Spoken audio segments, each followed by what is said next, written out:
and Sport, we have come up with a policy, and we have engaged with the leadership of the Parliament, and we are engaging with them and dialoguing with them in order to make sure that the bill is passed. But because of these accumulated bills in the Parliament, we could not manage to convince them, because some of these policies is connected directly with the peace agreement and the implementation. So failure to pass those bills, that means there is lack of implementation of the peace agreement. But what I want to assure you, the youth bill, national development policy, is in the last stages of the passing in the Parliament. But when there were new government, and the Minister of Youth and Sport and Culture by then has been split to two different ministries, the Parliament asked the Minister of Youth and Sport to come up with a covering letter with a new ministry, and that has happened, and the bill has been presented to the Council of Ministers, and it was passed in the Council of Ministers. So now, I think, and the Honorable Secretary will also tell us more, because this is the information that we have as a National Youth Union. Because for us, this development policy is fundamental.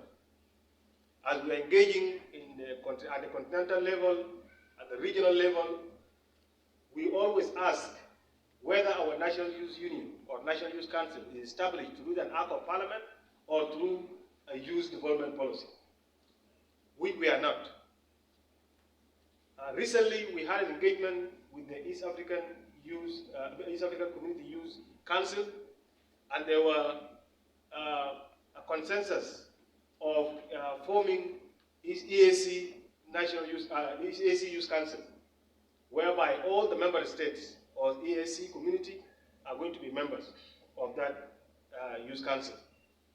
But because of there were 3 or 4 countries among the member states that have no youth development policy. That's put that process on hold up to now. And we were asked to speed up.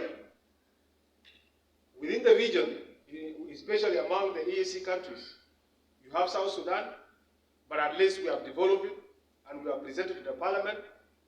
You have Tanzania, who up to now they don't have youth development policy, although Zanzibar, as one of the regions, have their own youth development policy. But Tanzania as a country, up to now they don't have youth development policy. We have also Congo, DRC, they don't have youth development policy. We have also Burundi, they don't have youth development policy. So these are the countries that has been asked by the community to make sure that they speed up the process of enacting the youth development policies. So this is just in terms of EAC. In IGAD countries also, recently we have adopted in the high-level ministerial conference in Nairobi, the IGAD Youth Development Policy. And that IGAD Youth Development Policy is in line with the African Union Charter, and that all the countries also were asked within that policy to make sure that they have their own national youth development policies. And among the 7 members who attended that conference, it was only Sudan, South Sudan, and Ethiopia who have no youth development policies. So you can see the youth development policy is very important document, not just for the youth of South Sudan, but also for the National Youth Union as an institution.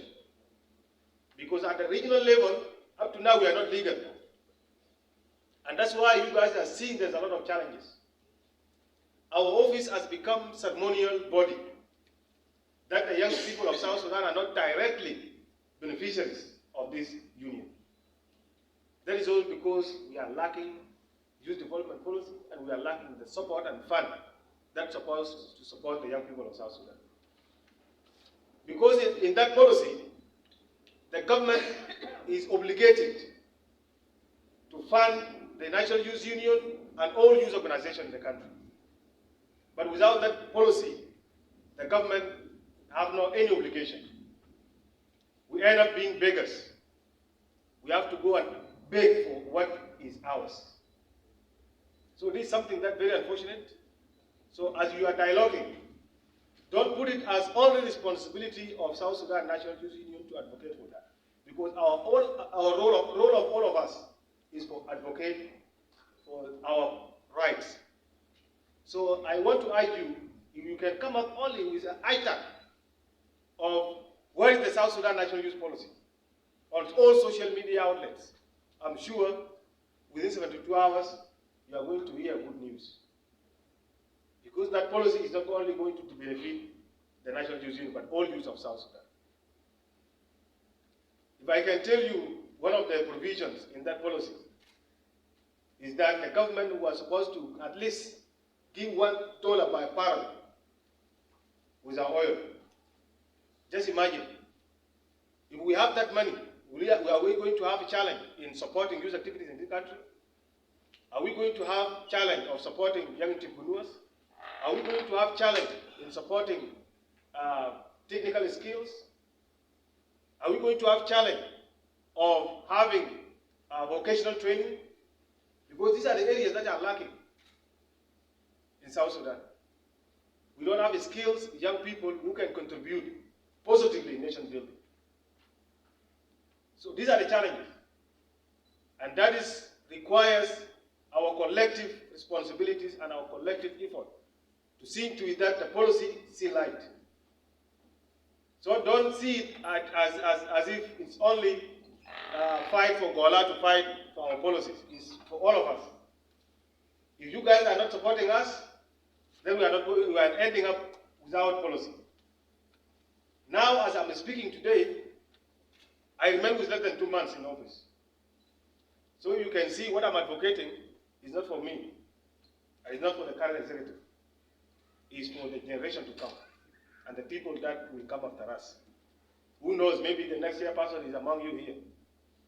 So let us advocate together to make sure that someone who will come after us will not face the same challenges again.